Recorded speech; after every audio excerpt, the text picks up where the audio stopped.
This video is the fifth in a retrospective on the Precure franchise. While I won't be talking about any other seasons that come after this one, I won't be holding back on any potential spoilers for prior seasons or this season. Just be aware and watch at your own risk. Thank you. Alright, so this one might end up being a little mean. I'm not saying that yes, Precure 5 GoGo is an awful series, but I am going to say that this season was my least favorite of the franchise so far, and it's made me hope that we never get a sequel season again. It was just so unnecessary, bloated, and frankly, boring. This season bored me for most of the runtime. Of course, we'll be getting into why things turned out this way, but if I'm being honest, just about everything felt like it was a downgrade. So this was the 5th anniversary season, so that 5 in the title finally makes sense, but I can't say I like the title as a whole. For being called GoGo, this series never goes. I feel like there could have been some title related to roses that might have more strongly tied into the ideas they were going for, but given the overabundance of talk about roses and GoGo, if I had to talk about roses any more than I already am likely to, I think I might have lost it a little. I find it hard to pin down what the theme of this season was. Like, last season, the hope versus despair theme was pretty obvious and ground in, but I feel like this season lacks a real focused theme that hovers over the whole thing. Individual characters might have a theme that is associated with them, but there's nothing that feels like everyone has a tie into it, you know? I can say that the visual motif of this season is very obviously roses, though. They were added everywhere, from the logo to everyone's costumes to the magic items and where everyone is trying to get to. But at the same time, what does that mean? Like, what does the motif of roses have to do with what's going on in the season? How is the idea of red and blue roses thematically resonant? Red roses typically symbolize romance, love, desire, passion, and all those hot-blooded romantic feelings. But funnily enough, of the 2 seasons with this cast, the romance and all that is far more toned down this time around, not coming up nearly as much, and being more subtle about things when it does. Last season shoved Coco and Nozomi and Nuts and Komachi in our faces just about every time that it could justify it, but this time it was rare that this came up at all, and in the case of Nuts and Komachi, it felt like the season was trying to forget about having even done that in the first place. Blue roses are entirely artificially created by man, which is nifty, but it's not like that plays into things here either. When looking at their symbology, they're most associated with mystery and the impossible due to how they're created. Nothing like that really comes up either.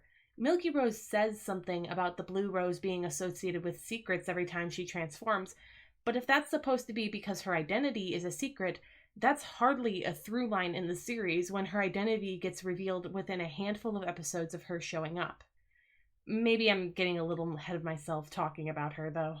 Like, last season, the visual motif was butterflies, and that really made sense. Due to the fact that their life cycle is some pretty clear-cut metamorphosis, they're often used as a symbol of both rebirth and of evolution and change. Yes 5 was really forward-facing and focused around the growth these characters go through, so the butterfly motif, while often not referred to directly, was thematically appropriate to the season. I'm just not personally seeing what it is about roses that ties into this season or ties the season together in any way. Yes, at the very end of the season, they do try to pull this together by making roses like a symbol of life, and the seeds are the symbol of infinite possibilities that a new life contains. While I can get where they're coming from, the fact that this only comes into play right at the very end makes it hard to feel that this was the point the whole time. If that was what their intention was, it could have been far better integrated into the season as a whole. In general, what a lot of this comes down to is that it can feel like this season is lacking some sort of core to revolve around, some kind of an idea that carries the whole thing. I'm just not seeing that here, which is a shame. I do think there was something solid to build off of for the second season since the first had laid so much groundwork. But instead of finding one thing to revolve around, we ended up with several smaller things that certain characters got, and even then, not every character got a thing. Before we get into talking about the characters, though, let's do a really quick rundown of the idea of the season for those who either haven't watched this one or need a quick refresher. This time the season starts with the Precure girls getting a letter from a mysterious woman called Flora, which then turns into an item called the Rose Pact. This item is something that can open a way to the Cure Rose Garden. What exactly the Cure Rose Garden is a little nebulous. It's a place that was at one time open but has since become locked away, and it also does something magical. When the flowers are destroyed, it seems to affect the real world somehow, but it's not exactly clear how, besides the magical girls show shorthand of everything going gray and black while everyone freezes in place. There is something about the roses being connected to life, but once again, this doesn't come up until the end of the season and isn't given much room to develop as an idea. Yeah, the stakes aren't exactly clear this season, you might be noticing. What we do know is that the bad guys want the Rose Pact, so obviously we can't give it to them. And the good guys want to go to the Cure Rose Garden, partly because it sounds interesting, and partly because they promised a new character that we'll get into later that they'd take him there and they'd all go together. There is a very light implication that something is wrong at the garden, but since we're never told what is happening there or what could really go wrong, it's hard to be too invested, and it's unclear just exactly why they have to protect the garden. Getting to the Cure Rose Garden requires finding 4 monarchs who vanish and were scattered, since they are needed along with the ruler of the Palmier Kingdom from last season in order to open the door to the garden. This is once again not an active search, but something the girls stumble into doing over the course of the season. So yeah, what it boils down to is villains bad, garden good, find the monarchs so we can go there.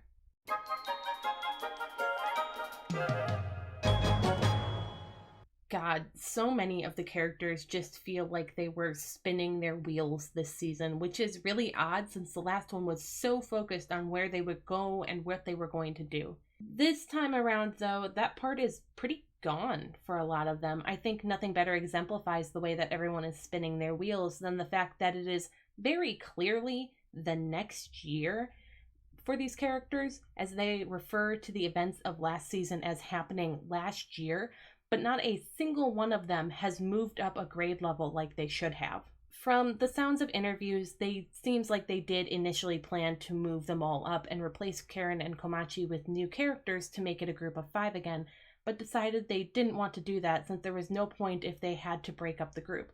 Which is fair. I agree the season would have been weaker if we cut 2 of the main cast and replaced them, but I don't know why we couldn't have just had Karen and Komachi move into high school but still kept them as part of the group. Maybe this was something that was an arbitrary rule at the time, like all Precure must be in middle school, but given that less time was spent at school in general this season, I don't think it would have been that hard to work around. Hell, they go to an all-girls school already, just have the high school be affiliated but on the other side of the grounds or something. But whatever, everyone flunked out last year, I guess, and they all have to repeat a grade, don't think about it too much. It really does set the tone for the stasis of this season, though. One thing that really stood out to me when the season started that I hadn't considered before that point was the way that Karen is the most momentarily stalled compared to all the others. If you remember, she realized near the end of Yes 5 that she wanted to be a doctor. It's a great goal for a kid her age to figure out, but there's one problem. It's a goal that requires a lot of education, and that's not an education that a middle schooler can start for a good few years. She literally can't make any progress until she reaches the point of her college applications and exams. The show mentions that she's studying hard, but there's nothing about Karen that would ever lead me to believe that she wasn't already studying hard in her usual studies anyway. There's not much of a change. We're shown that she's reading some extra medical books like one time, which is fine, but it's so blink and you'll miss it that it hardly feels like any progress either. It's just that she's in a state of limbo compared to everyone else, which means we can't focus on that part of her growth. Sure, there are some things that could theoretically be done if she was a little older, like maybe some more intensive first aid courses or her getting a part-time gig as like a receptionist at a clinic or something. But once again, she's a bit young for that, and given the way the season shakes out, even if she was doing anything like that, it likely wouldn't have gotten shown on screen much anyway. So maybe instead we focus on her personal growth? No dice there either. Karen really already had her moment of growth early in the first season, and from there it seemed like she was a perfectly rounded person.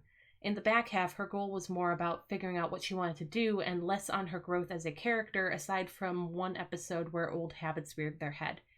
Karen is just a solidly well-rounded person at this point, which means she doesn't have as much room to grow.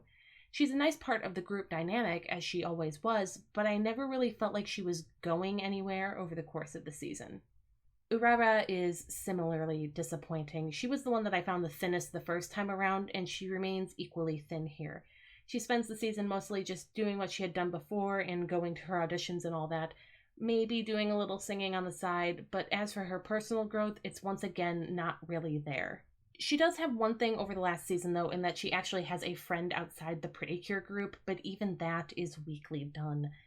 She's not so much a real friend that she spends regular time with, so much as a classmate that she wants to help out at one point. She appears in one episode and then never again. It's not so much that she has a friend, but more that she has a plot device to facilitate a single episode plot. This season is also the one that gets into the why behind why she's doing the whole acting thing, besides the generic idea of wanting to make people smile. I think it might have been mentioned last season that her mother was an actor, but if that was mentioned as the inspiration, then it wasn't something that I fully recall. There are points where the seasons kind of blur together a little, I have to admit. Anyway, we get that Urara wants to be an actor because her mom was and was an inspiration to her, and the chance eventually comes around for her to have a role in the play that was the last her mother was in and at the same location as that play, which, is kind of a big deal there, understandably. This is treated kind of like a big goal moment for her, which makes sense, but it also makes the trajectory of her acting feel a little confusing to me. It seems that Urara just does it all, whatever is put in front of her. While there is a lot of crossover between film and stage, if the goal was to follow in her mother's footsteps, it might have made a little more sense for her to specifically be focused on the stage, maybe? I don't know. Like I said, I know plenty of actors do both without issue. I think the reason this felt so strange is the fact that Urara was consistently going out for filmed roles, except that one time she did a theme park show. So having her motivation tied into the theatrical all of a sudden really felt like it came out of nowhere. Her singing career is also something that's hanging out in the background the whole season, which, that's fine, I guess, but it's also never fully tied into the acting stuff. Last season, it felt like a little bit of an excuse to have music singles for the kids, and it felt like that again here, as there was a whole episode dedicated to her getting a new song. An episode that ended with her putting on what looks like a fairly sizable show. At that size, it feels like Urara is pretty known at this point, but the series never brings it up again after that because Urara having a career more than the occasional audition or job would break the status quo of the series, which this season doesn't have the intention of doing. You might notice that a lot of my observations have more to do with Urara's career than her as a person, and that's because just like last season, there's not a whole lot of personal growth on her part. Look, I like her, I think she's sweet, but she's not exactly complicated, and she doesn't have much of an arc or growth. She's pretty settled and content knowing what she wants to do. The most we get is an episode where she runs out of an audition to help her friends, or an episode where she refuses to trade the Rose Pact for her stolen singing voice. Long story. All that really shows us is that she's willing to put the collective goal she shares with the other girls over her personal goal, at least for the moment. Which, fine, but it never really tells us much about her in the process. The most reason she ever gives is that she likes her friends or they have a shared dream that she won't give up on. It doesn't feel like she's doing it for any reason other than that's what magical girl show characters do. Now, Urara does get a relationship with another character that's fairly interesting. She gets paired up quite a bit with new character Syrup. We'll get into him in specific later, but Urara spends a lot of one-on-one time with him and is sort of made a pair with him in the show. Like Nozomi was associated with Coco, Komachi was associated with Nuts, and Karen with Milk.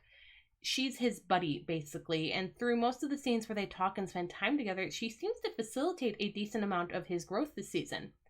So Urara might not have grown herself, but at least she helped someone else grow. Not sure if that's an improvement, honestly. I really don't have anything to say about Komachi. Last season she had the arc of getting her confidence in her art shaken, but growing from that and slowly getting her confidence back. But this season just doesn't give her much to do at all. It felt like some focus was taken off of her writing, but it was to do things like have a one-off episode about her relationship with her sister, which is mostly about how Komachi worries about her sister sometimes. Relatable, sure, but not something she's growing from. There was an episode early on in the season where she and Syrup were paired up, but in the end it was more that Komachi saw the lessons Syrup was learning and gave some lip service that aids in his growth, leaving her more of an observer than anyone that was coming to a sort of personal revelation. There was also an episode late in the season that was trying to say something about writing in books and stories, but it all felt a little messy. There were like 3 different ideas in there related to writing in books, despite the episode doing its damnedest to be a Komachi episode. There was a lot of her reacting to what the villain said, one of her friends responding, and then her building off of that response herself. It didn't feel like Komachi was having any internal realizations herself, but more that she was taking in the ideas of others. I just don't think the show knew fully what it wanted to do with her this season, since they'd pretty much wrapped up her arc last season. Are you starting to really see how the characters from the prior season are spinning their wheels here? Rin has the distinction of being the only character that doesn't get paired up with a mascot at all, which does suck for her. I'm not saying I need a mascot to be added just for the sake of giving Rin a buddy, but it's not like she has anything else going on either. Rin is perhaps the one we see the most work towards her goals of making accessories, which is great, but part of me is also keenly aware that this is because the show wanted to sell jewelry making kit merch. It doesn't help that a lot of what she's making is just pretty ugly. Like, I know this is subjective, but nothing that Rin makes in the show ever looks like it's more than just cheap pieces of snapped-together plastic. Girl is going to need to get more versatile if she's going to make it in the biz. The nice thing about Rin is that she still does carry over some of her flaws from the prior season to work on, even if she doesn't get many episodes to do so in. Like, there are moments where it's clear she's overworking herself and doing too much, which leads to her needing to take time to rest and not let herself get caught up in too much all at once. It's just a shame that these elements of her character never really coalesce into any kind of full arc. At most, these are single episode stories. Nozomi is the one that kind of frustrated me. Like the other characters, she's spinning her wheels, but unlike the others, she didn't really get any episodes to herself this season. It's wild how she can be the main character and very much pushed to the front as the sort of important one, but the show doesn't really give her much solo screen time at all this season. She has 1 or 2 episodes that I feel are truly about her, but beyond that, she has what I would consider to be big moments in episodes that are otherwise about someone else or about the group as a whole. And that would be fine if there was something that was tying all those moments together, but once again, she just got a series of moments that never managed to come together into an arc. She spends the season as a cheerleader to everyone else, aside from the things like the episode where she studies on her own away from everyone else so she doesn't become too reliant on their help. She is another character where progression towards her ultimate goal of being a teacher is kind of locked off for the moment, since that is something she can't pursue until she finishes school herself. At least the show recognizes this and tries to give her a moment of tutoring Rin's little siblings so she can get some practice as a teacher, but this ended up being one of my least favorite episodes of the season. You see, Nozomi has like 30 seconds of struggle before using the most basic of ways to teach fractions, snapping a cracker into pieces. Okay, fine, the show's for little kids. But when the kids say they need to know what a sunflower sprout looks like, side note, weirdly specific thing to be on homework if the kids aren't already actively raising sunflowers in the classroom, Nozomi's solution to this is for all of them to plant a sunflower seed and wait for it to sprout. This is asinine, since their homework is due sooner than it would take for it to sprout. Nozomi just asserts that it would be fine if their teacher is as good as her own, but she has no way of confirming that and no way of knowing if she's getting these kids in trouble or not. I understand she doesn't have much experience, but she's likely been in school long enough to know that not every teacher would be fine with this kind of an excuse as to why the homework's not done. The cherry on top is that she can't even tell these kids a reason why they should be studying. By the end of the episode, she comes up with something about knowledge being able to make their own flowers bloom or something like that, but it feels pretty forced. I don't know, as someone who's had a third of her friends go into teaching, something about this episode really got under my skin. Worst part is that all it did was make me think that Nozomi wouldn't make for a very great teacher, which I think was the opposite of the intention here. Other than that, Nozomi's just as static as the others. The only other disappointment is that it can feel a little like Nozomi got hit with the stupid stick all of a sudden this season. While she's doing better in school, the show falls a lot more into the pitfall of having her be unable to put things together that she is observing right in front of her for the sake of comedy. This happened a few times with Urara too, but it was definitely more present with Nozomi, and disappointing to see given the way that everyone had already treated her like she couldn't do that much on her own. But then we have a brand new magical fighting girl, Kurumi. Well, kind of new. Kurumi here is the new human form of Milk, who I am going to call Kurumi instead of Milk because she might as well be a different character to some extent. She gets to transform into Milky Rose. It takes a second to figure all that out, though. You see, Kurumi gets these powers, and the second she does, decides that she's not just going to waltz right up to the team and join them in the fight. No. What she ends up doing is actually more charming than anything Milk did last season. She shows up a handful of episodes into the season, decimates the monster of the week, and then just takes off. It becomes painfully obvious that she's putting up a facade. She wants so badly to be the mysterious sixth ranger or the tuxedo mask to the rest of the team. She wants to appear, have the best moment in the spotlight, and then vanish without a trace until she's next needed. When she starts at their school as Kurumi, she continues this effort, doing everything she can to make it seem like she's able to do everything flawlessly without much effort, and knows anything you might question about her. Nuts notices this eventually and calls her on wanting the best parts of a fight, and the whole thing falls apart when one of the times she can't get away right after the fight and turns into her plushy form because she's exhausted, breaking the whole illusion. It's a really cute storyline that I was actually pretty amused by. Like, what kid in middle school hasn't tried to be the coolest person in the room at least once or twice? She was just trying to commit to the bit. It gave her a little more personality to adding a new member to the team, unlike how Shiny Luminous basically just walked onto the job in one of the first episodes of Max Heart. Beyond this, though, Kurumi is a more emotionally mature version of Milk. While she may butt heads with Nozomi, beyond one of the early episodes, she's no longer talking down to her and putting her down all the time. It really does seem like being on the team with her helps Kurumi to actually get to a place of understanding and respect for Nozomi. She retains her assertiveness, but her sharper edges and her shit-stirring are softened down from where they were the first time around. She's a more tolerable version of herself.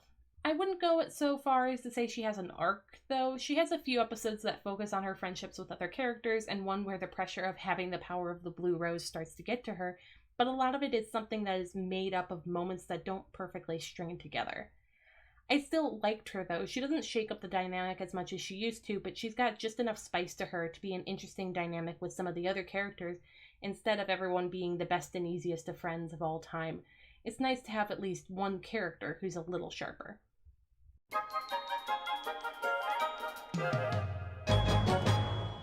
Ha! What side characters?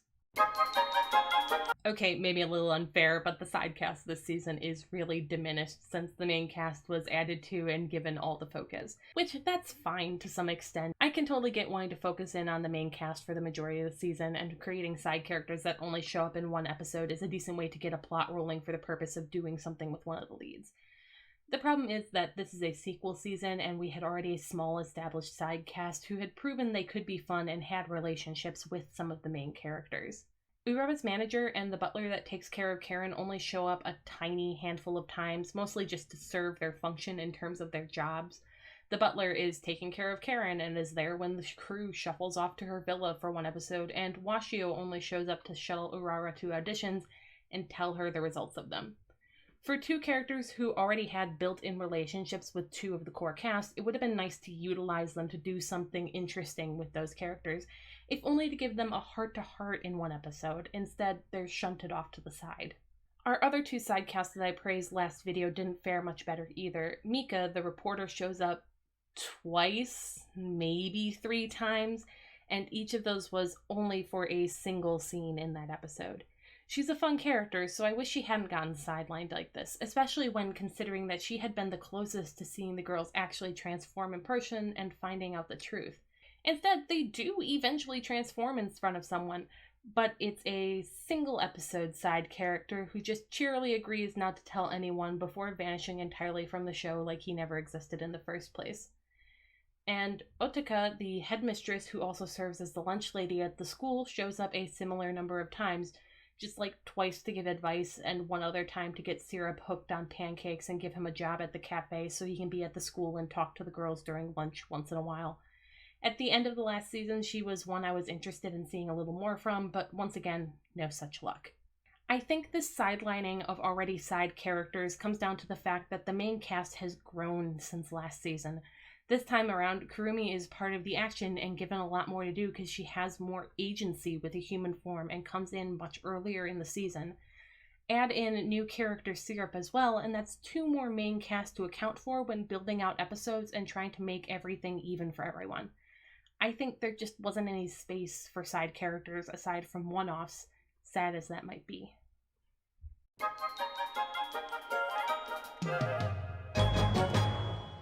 Let's run down the other fluffy critters since we're on the subject.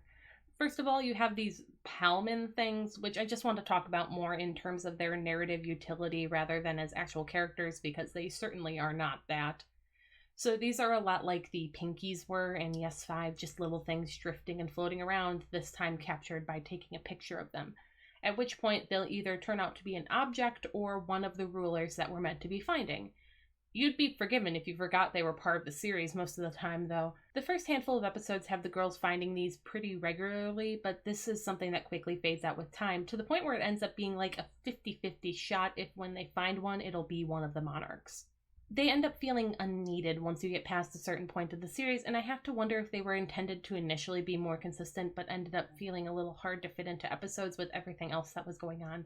And even the ones that end up being items end up losing their utility. The first monarch required a few of these items to heal him and get him back on his feet after having been stuck in the little Palmen shape.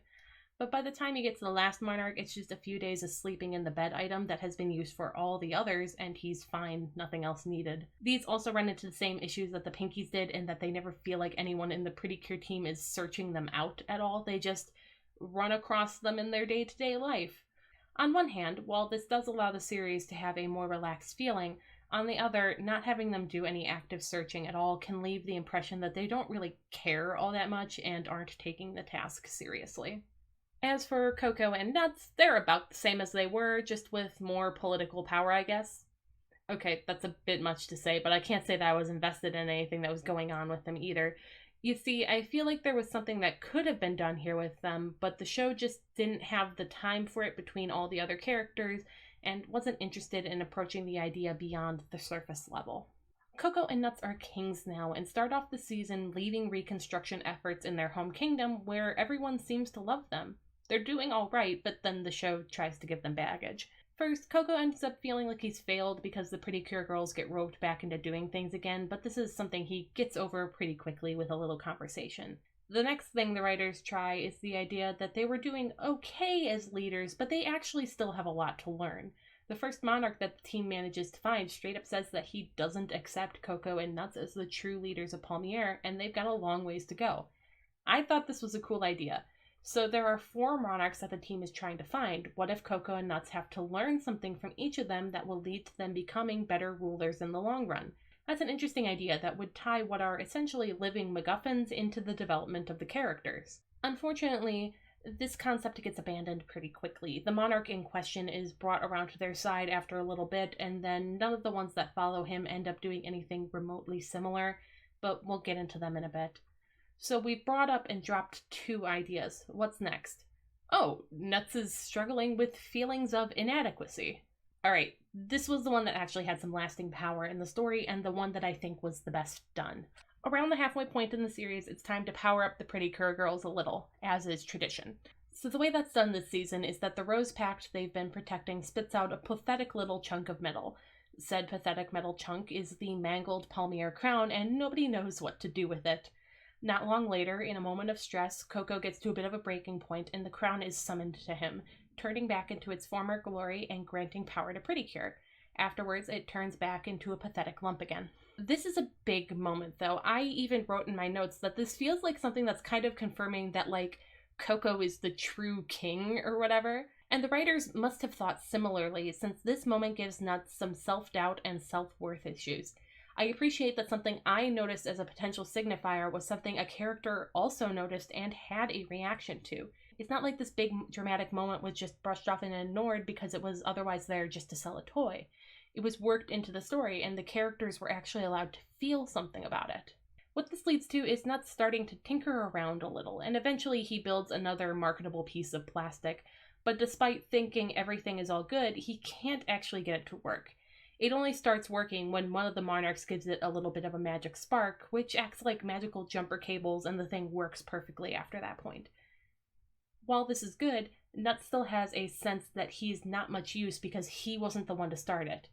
And this was good too. It's not about being able to do something partway. It's about being able to be useful and finish what you started out. For all the talk of friends being ones to help you out that these sort of shows like to do, sometimes there is a need to be the one who manages to do something yourself, so you feel like you're actually able to contribute. This gets wrapped up when, in another heated moment, the crown appears to Nuts in the same way that it did to Coco, allowing him to use the device he made to grant an upgrade to Kurumi, since Coco's magic blessing doesn't include her.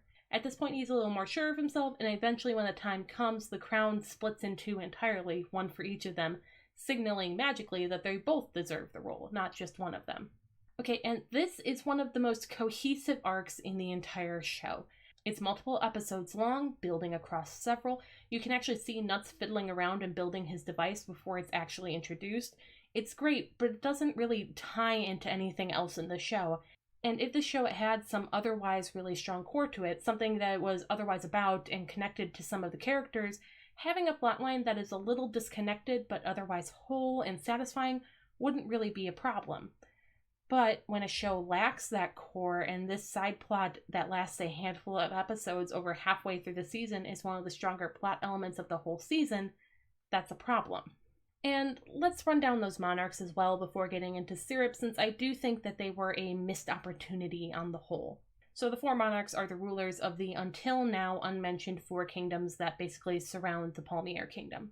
They start interesting and get less so with each successive one that comes along, so we might as well tackle them in order. King Donuts is the first, and from his introduction it initially feels like we're going to do something about learning what it really means to be a leader.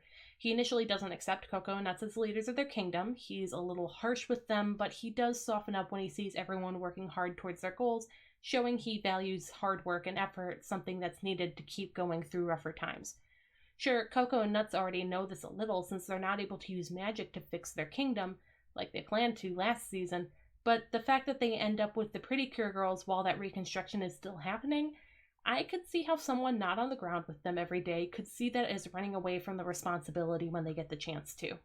He sticks around for a little while before leaving to head home, but remains someone who can be called on for advice, a good role for him to play since he seemed like a little bit of a mentor figure waiting to happen.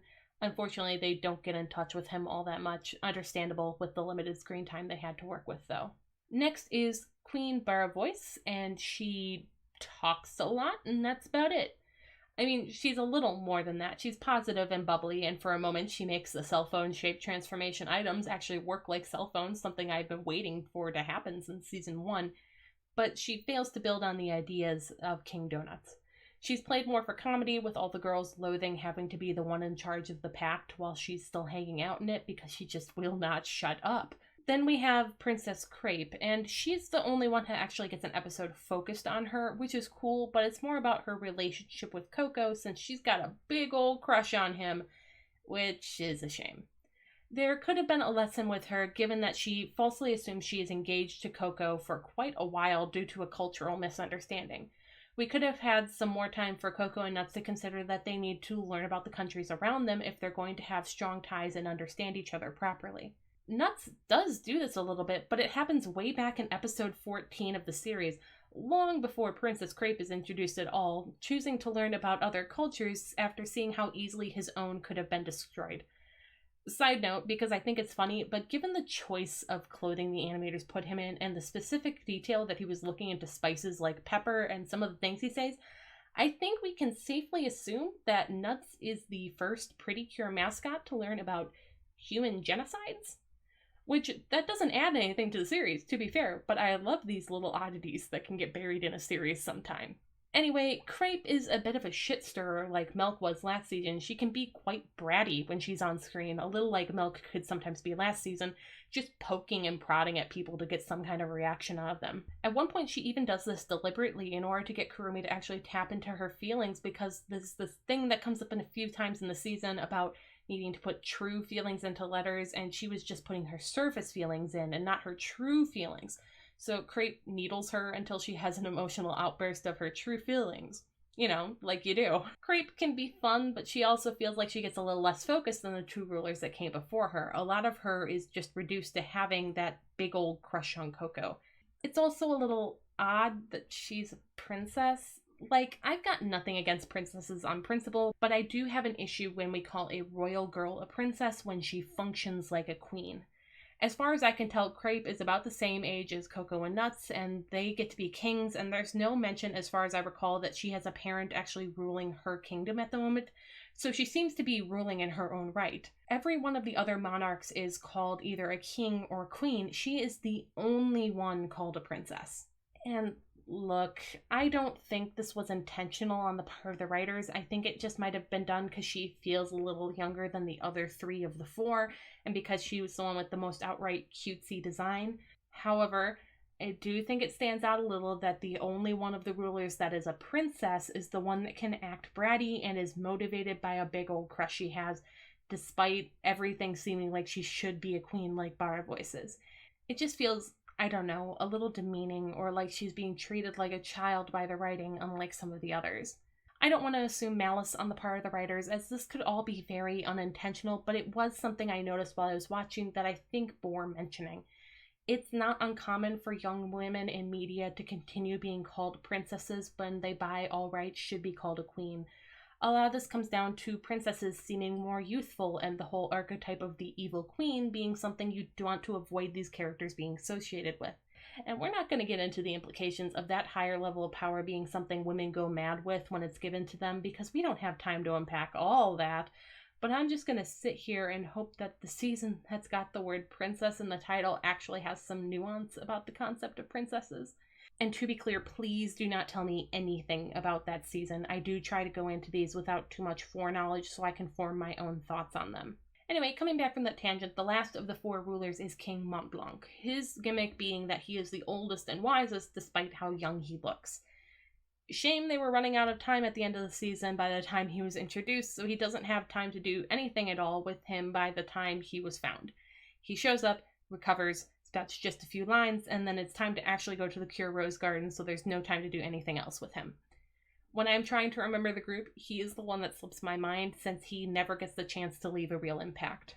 So we had a thematic idea potentially with the first, and then it failed to go anywhere, which leaves all four of them feeling underutilized, which is a real shame. I think there was something that could have been done here, but I think the reason that it never came to be was to avoid putting the mascots too much in the forefront compared to the Precure, and this kind of plotline would have been a full just between mascots and the monarchs. It's funny, though, for a good part of the season, it could feel like the whole thing did belong to a single mascot character.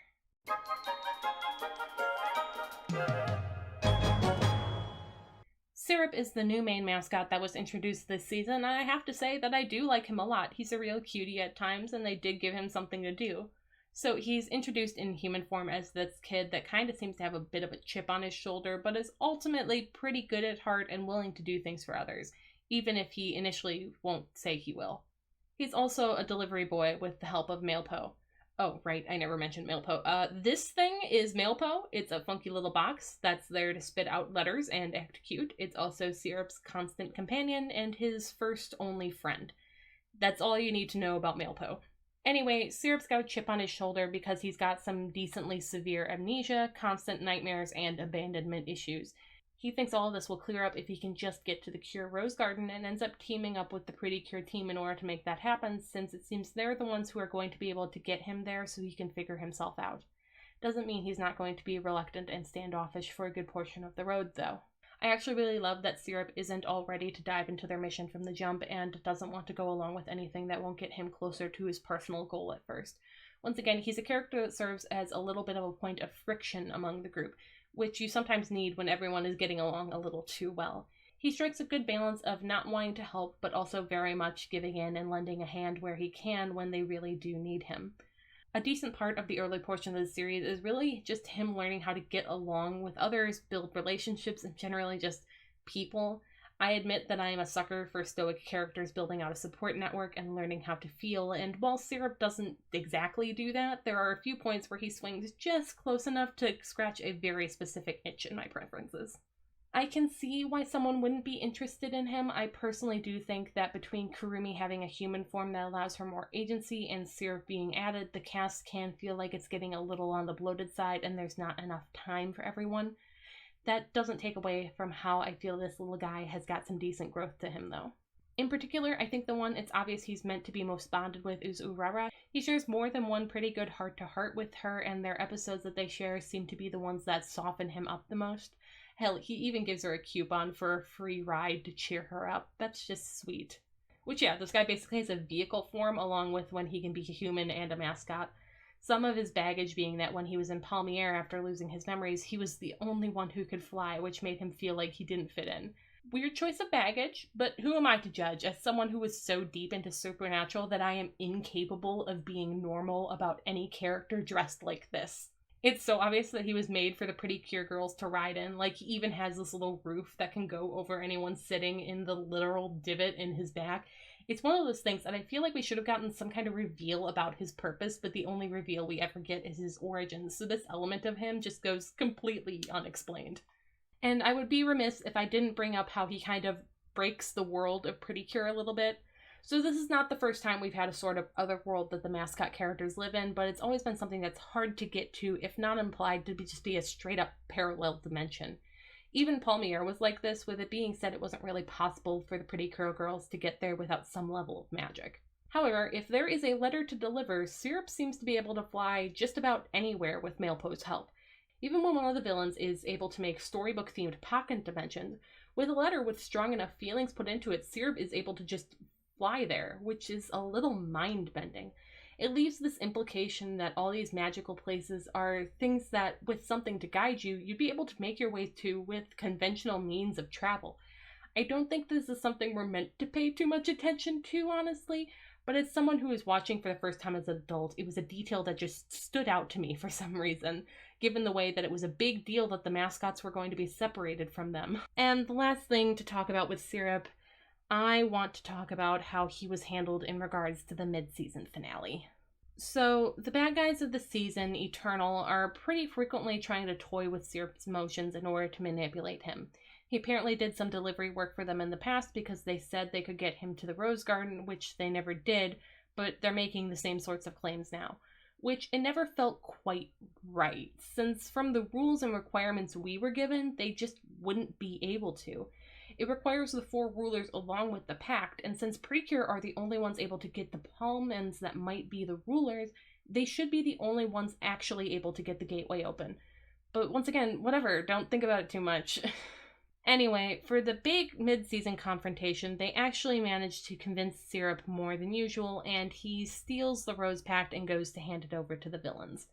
Once he gets there, he starts to hesitate and reconsider, but it's a bit late at that point. Everyone shows up to cause a fuss and get him, though, so he never actually hands it over. However, that doesn't change that he was going to do it. He intended to hand the thing over and stole it right from the others with the express intent to do so. This intention and betrayal is something that is never considered by the crew. They just blindly keep believing in him. Coco even directly has a moment where he says something along the lines of that Syrup didn't technically betray him because he had not yet physically handed over the pact. But intent still matters. He got inches away from handing it over, and the only reason he didn't get forced into it when he hesitated is because everyone else showed up. Once they get the seasonal power-up, finish the fight, and get him out of there, they just kind of forgive and forget. They even say that Syrup should be in charge of holding on to the pact from now on instead of them all passing it around between each other like they'd been doing up to this point. Honestly, I didn't like this. I mean, sure, forgive him. This is a kid's show. I'm not going to expect them to kick the new friend of the season out of the friend group. That's not how these things go. But I would have liked there to be at least some level of a consequence for what he did.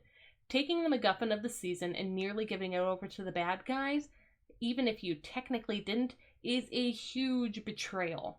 But if you go by how the show treated it, you would think that Syrup was kidnapped instead of going over to the villains willingly. Hell, there's even a scene where Karumi catches Syrup after he has the pact and basically tells him not to do it. I think that for something like this, that is genuinely a betrayal and not just a sort of friendship fight that becomes a single episode conflict, there should have been some lasting consequences. Personally, my thought would be that they don't let him have the pact for a while. You could easily put a conversation in there that while they still care about him and want to remain friends with him, broken trust is something that needs time to repair, so they'll be holding on to the pact for now. Reiterate a few times that they still love him and are still going to help them, but right now they can't trust him with the pact specifically because of what he did. Then in like 5 to 7 episodes, have a moment where they're under severe pressure and one of them hands off the pack to Syrup to fly away with, showing that he's got their trust again. Maybe even have 1 or 2 episodes in between be about his relationship with 1 or 2 of the other characters. I don't know. I just think for something that's the biggest betrayal that we've seen in Precure so far, there needed to be a bigger response to it. In a season that's so stagnant for these characters, any opportunity that they could have grown from but didn't feels like a more missed opportunity than ever before.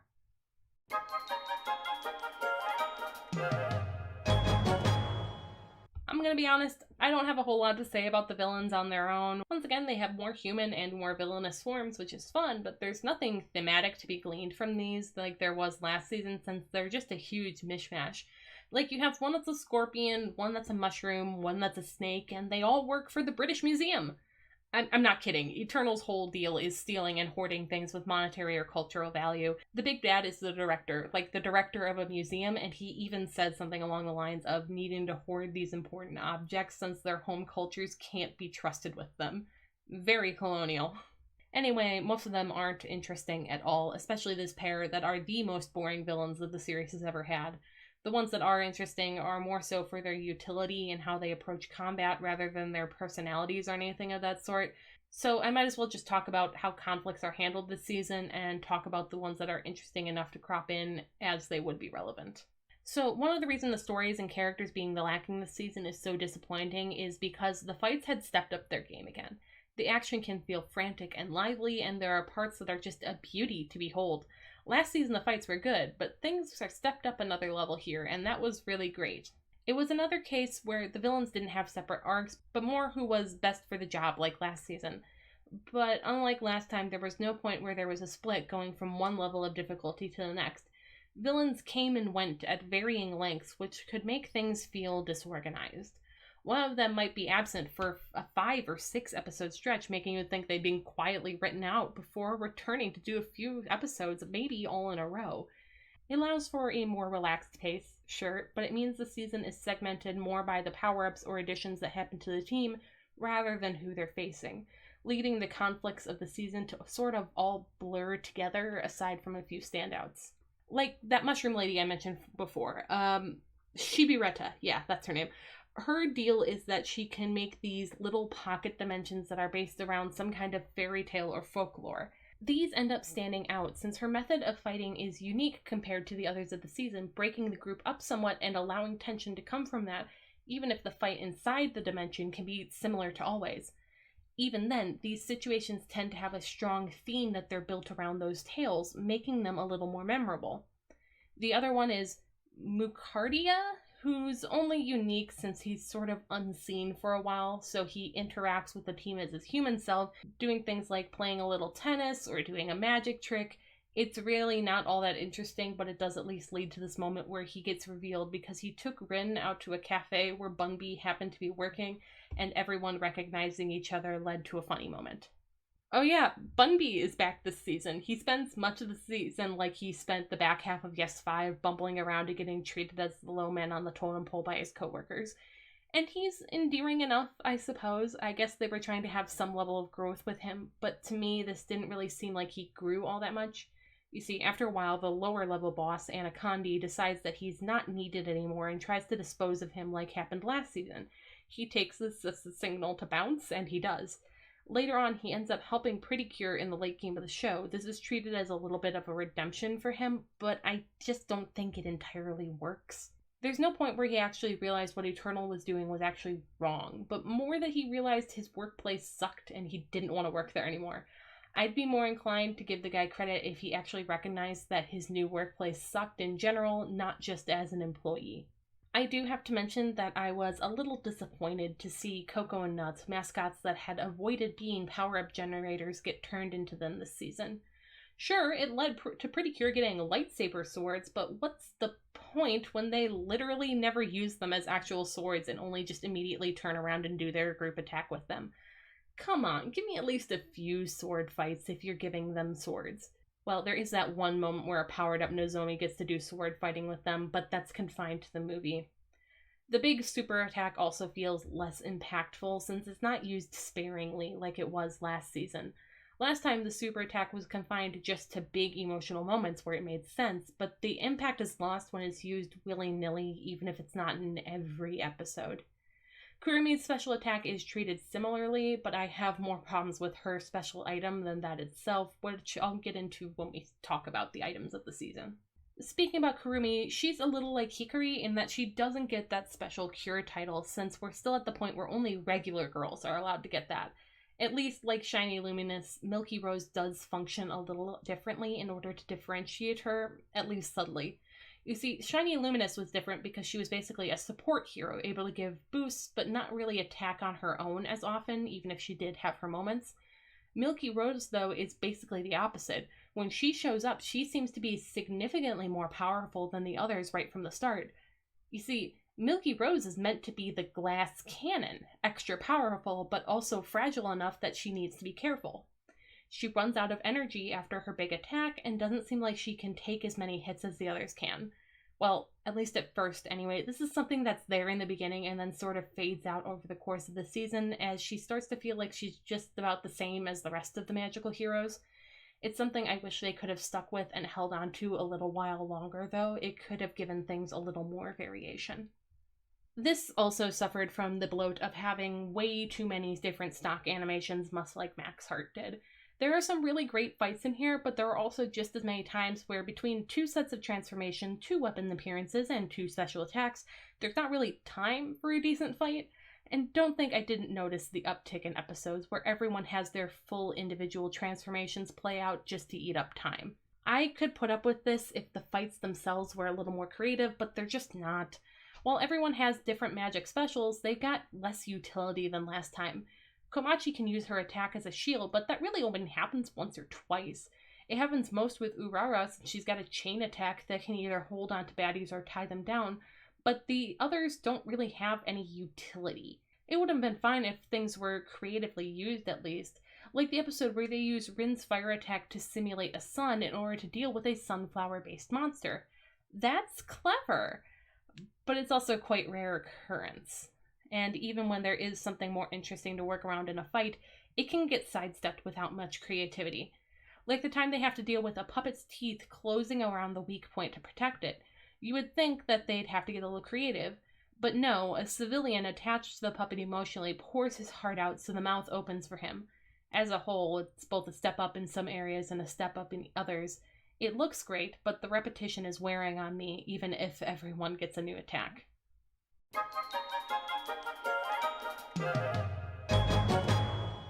And I did say that I would check back on the Coco and Nozomi situation last video if anything changed, and I have to say my feelings on it didn't change all that much from last video, so I guess you can just re-watch that part if you need a refresher.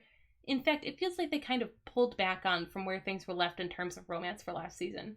Sure, Urara has a little something being teased with Syrup, but anything that might have been between Komachi and Nuts has just completely vanished this season, almost if they want to pretend it never happened. Coco and Nozomi shipping teases were cut down severely and don't show up nearly as much, even if the affection they have for each other was quite clear. In fact, the only time it's ever really hinted at in the show is right at the beginning when they're reunited and Coco is on his mini-guilt sad sack party, or when the whole thing with Princess Crepe happens. Crepe does confess to him in one episode, and he definitively turns her down because he doesn't know how much time he has left with Nozomi and wants to treasure what time he does have left, which is sweet, I guess. Everything is really toned down, though, and I don't exactly know why. Maybe they got a response that it was too much last season, but from what I hear, romance is something that's going to be fairly scaled back from now on in the series, so I guess I won't have to have whole sections of videos devoted to it in the future, thank God. Oh, and there is one more thing with Coco and Nozomi to talk about, but we're going to have to get into the movie to do that.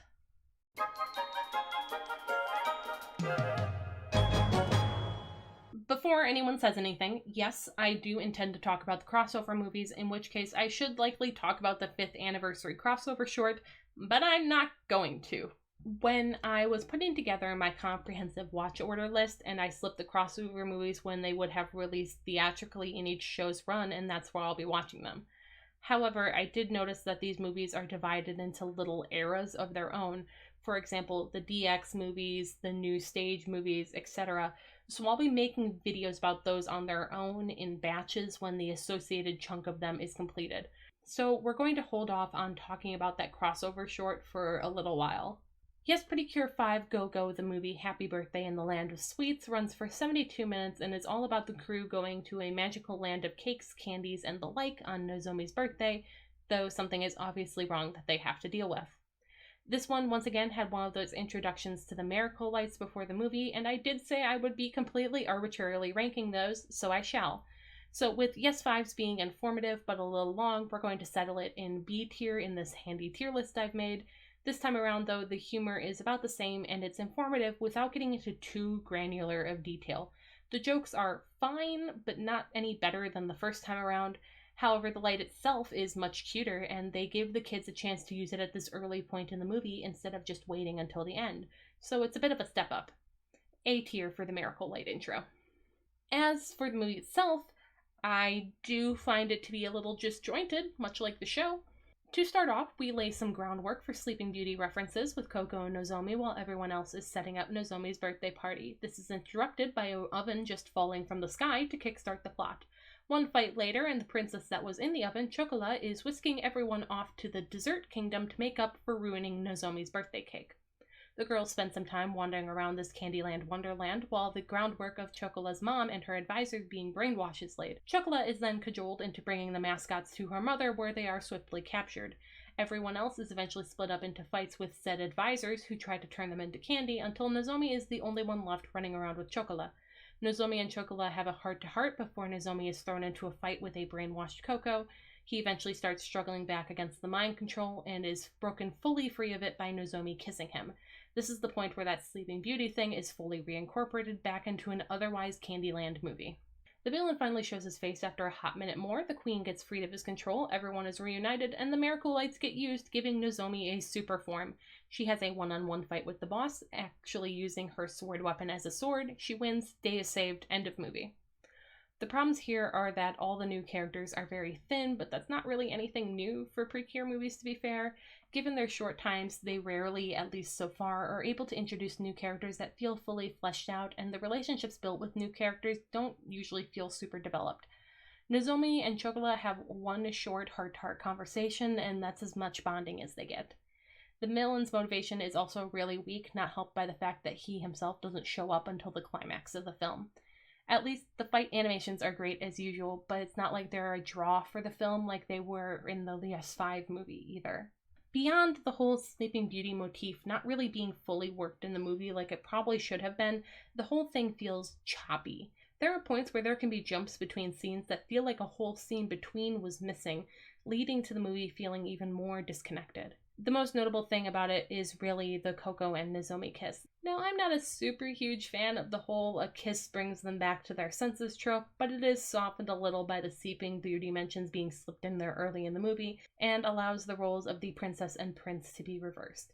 While it's a nice culmination for the two of them, it doesn't fully work for me either. Something about the moment feels off in a way I can't put my finger on, and it's never really acknowledged after it happens either. It feels more like it was done for the sake of doing it, rather than to have a lasting consequence. This one isn't one that I can really recommend. There are some highlight moments, but the rest of the movie is just alright at best. Really only worth watching if you really want to spend time with the characters and watch them hang out in Candyland for an hour.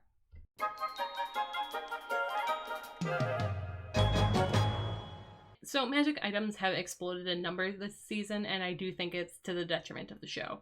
They feel less special when there's so many of them, really. I liked how limited they were last season, but toys have to be sold, I guess. So let's look at if they were at least integrated into the show well. The Rose Pact is the big MacGuffin to be protected this season. As such, my feelings about it are the same as they were towards the Dream Colette last time around. It's fine, nothing much to write home about. My complaints come more from the way that the Cure Rose Garden itself is lacking in a reason to be protected rather than this thing. It's at least a gateway of sorts, so it's fine, I suppose. The transformation items, or the Curemos, are back to being cell phones again, and part of me wishes they had kept the watches since those were cute. But hey, a phone works well enough, especially when they actually get used like phones for the first time. I've got no issues with these either. They're quite simple, but they serve their purpose and are unobtrusive. The Cure Florettes are something I mentioned already when talking about the combat of the season, and my complaints there still stand.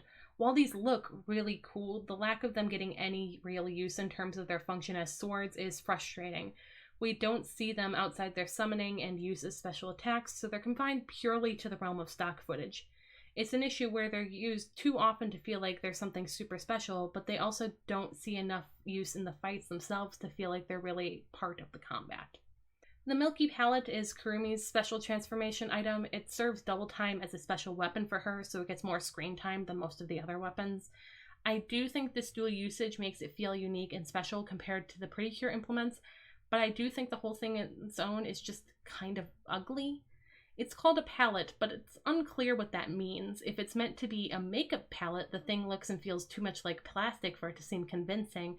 But if it's supposed to be an artist's palette, that's also off, as Kurumi doesn't seem to have any interest in the arts, and the colors displayed are very limited.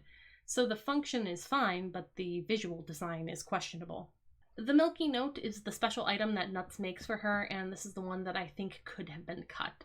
I do like the place it serves in Nuts having an arc, but it's also another one that's on the ugly side and doesn't serve much of a purpose other than allowing Kurumi to make calls, something that's done a lot when it's first introduced but then drops off.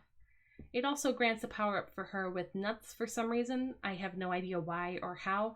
Coco is able to grant a power-up on his own. Weird that Nuts needs to invent an item to do so. And last, we do have that power-up for Kurumi, the Milky Mirror. This one is also ugly as sin, sorry. It's apparently an attachment to her transformation item, but it also seems to change the whole shape, so who really knows?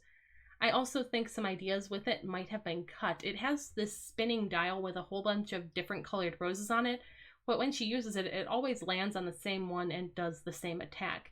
I have to wonder if there were initially more attacks for her or combo attacks with others using the other colors, but those got cut either to avoid making more stock footage or to keep her from being too special.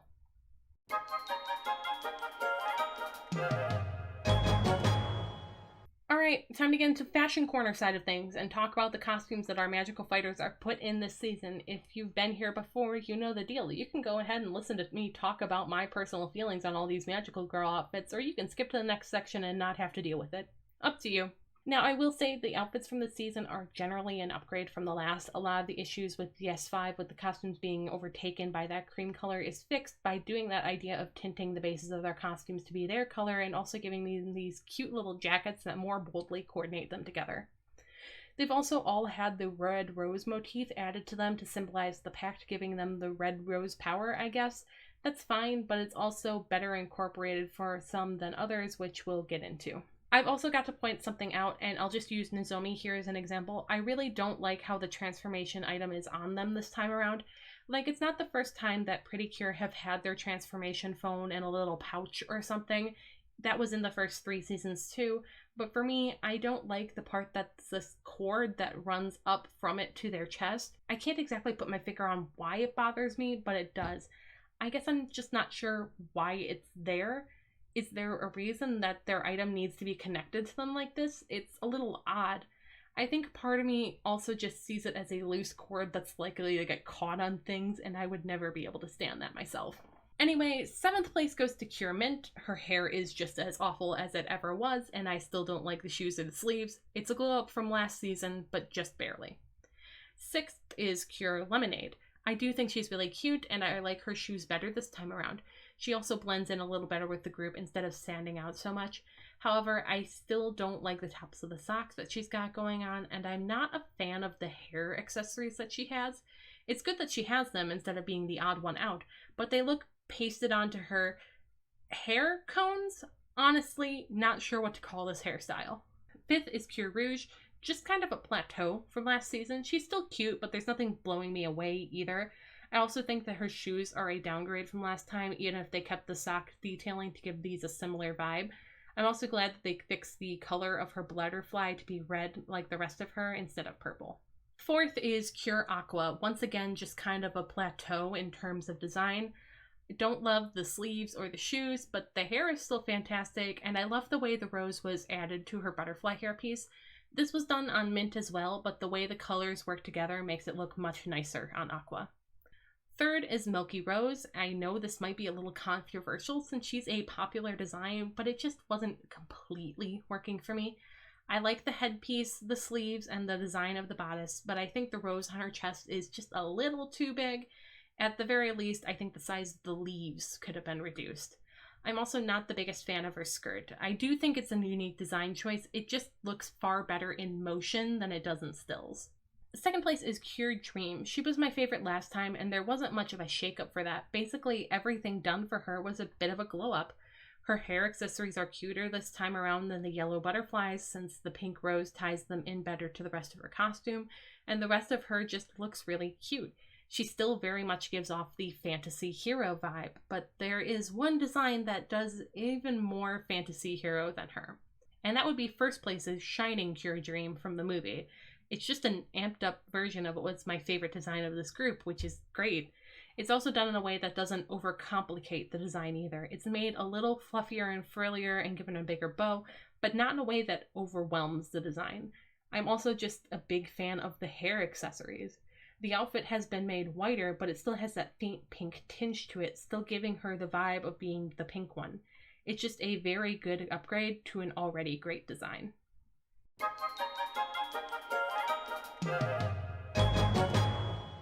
And the time has once again to talk about how queer is this season. I called Yes 5 both the straightest and gayest so far, and this is kind of about the same level for both. A lot of the straight romances and crushes are toned back, but there are queer relationships that are both more and less hinted at as well, so it all evens out, I guess. To start with, the crush that Urara seemed to have on Nozomi, that's just completely gone from what I can see. Instead, it's replaced with her having a relationship of sorts with Syrup. Neither was anything that was ever fully fleshed out, to be fair, but it does feel odd for the dynamic that Urara had with Nozomi to evaporate and make their friendship just like any other in the show. It's a smoothing over of the relationships that is disappointing to see, every friendship becoming the same instead of unique dynamics being expanded on. Beyond that, there are just some other moments where characters seem to be intimate in a way that you could read beyond friendship if you really wanted to. Rin and Komachi shared a bit of a tender moment where they were trapped in a bubble dimension dealing with yokai stories, and in the movie, Karen and Komachi literally have a moment where they are feeding each other sweets while cherry blossom petals blow around them. Individually, I could see the feeding and the petals as in the realms of squint and you might see something, but to have both at the same time, I'm having a bit of a harder time finding a heterosexual explanation for that. And another moment that I have to specifically point out is the time that Karen and Kurumi are stuck together in another one of those folktale bubbles and watching out for each other. Kurumi says something along the lines of, "You're always like this," for how Karen watches over her and Karen gets flustered. But it's really funny since the only time that this show is able to flash back to is the time that Karen took care of a sick Milk in the prior season. It just goes to show how much more of the interaction this season is done as a whole group rather than one-on-one, if that's the only instance they can pull for Karen always being like that with Kurumi.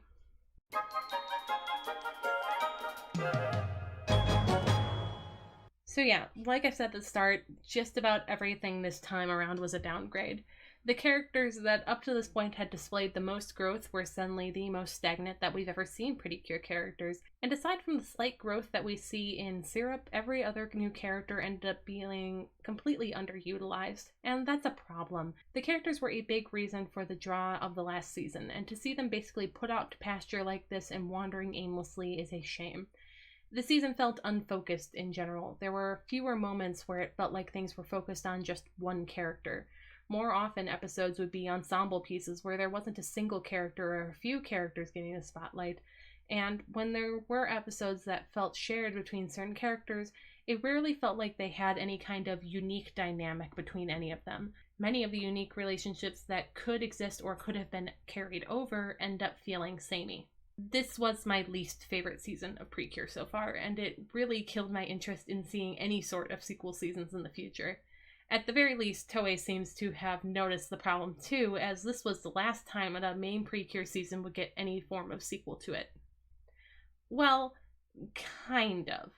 You see, the crew of Yes 5 is getting another sequel. We don't have an official title in English yet, but it basically comes out to Power of Hope Adult Precure 23 when translated. As of when I am writing this, we don't know very many details about the season just yet, and Precure promotion is focused on the upcoming All-Star movie at the moment. We do know, though, that the season is focused on the Yes 5 girls now that they're all grown up, and that it's being made with adults in mind, not kids. It's set to come out in October for the fall anime season, and you can be sure as hell that I'll be watching it. I may even report back to you here if there's enough to talk about. The most we really have so far is this really beautiful poster that features an adult Nozomi with a silhouette down below that seems to be teasing what her adult Precure form might look like. The logo also belies that there might be something to do with time this season, which is an interesting thing to tackle with grown characters. There are a few different directions they could take with it, and we'll just have to wait and see where that goes. We also have a teaser image that shows us Rin is looking great, and then also shows that Saki and Mai are there. It's unclear what, if any, involvement they're going to have in this ostensibly Yes 5 series, but it could be interesting and leads to wondering if Honoka, Nagisa, and Hikari could be coming back as well. My guess is that this will be more of a follow-up on Yes 5 rather than GoGo, though it'll likely pull a few GoGo elements like Kurumi into it. I think now that the girls are all adults, you can actually dig into how much they were able to follow through on the dreams that they had in Yes 5. I suspect we're going to get at least one of them who is disillusioned with their dream or has had things go in ways that they didn't expect them to. My money is either on Urara or Rin. It'll also be interesting to see how they handle the Koko and Nozomi stuff. Will the so far most canon couple have been able to work things out, or will they have become estranged in the time since? It's been long enough that there are a lot of directions that the creators can take this narrative, which is why, despite not liking this season of GoGo, I am looking forward to seeing the adult follow-up. Being more focused on an adult audience means they can also dive into more mature subject matter as well, which I would love to see them do. Magical Girl shows are actually able to slip a surprising amount of dark content in under their pastel and sparkle petticoats, so with a more mature audience in mind, what ideas can we tackle in a more matured form? Like I said, if it goes anywhere, I'll let you know. And with that, we're pretty much done, but please hold on a moment longer if you would. I am, in the grand scheme of things, a very small channel out here, so interaction with my videos in forms of likes, comments, and subscriptions are more important than ever for the algorithm to think my content is something worthwhile. Beyond that, though, I do read every comment, and I've been able to have some great discussion with all of you in the comments about elements that might have flown under my radar, or the ways that you can expand on the kernels that I've found interesting. The comments are also a great source of feedback for me about where I should focus my discussions, so I find them invaluable. If you've been here a while, you may notice my channel is looking a little more empty these days. That's because I have removed all the quickies from it, the short form videos where I was talking about current seasonal anime that I finished or dropped. Not only were these cluttering up the channel since I did a lot of them between these big videos, but I was worried about the discrepancy between who might be interested in my long-form content versus my short-form quickies might have left YouTube a little confused about who to recommend me to. As such, I've moved all my quickies over to another channel, Magical Girl Mel Quickies, which will be linked in the description. So you can head there if you want to hear me briefly talk about any more currently airing anime. Thank you so much.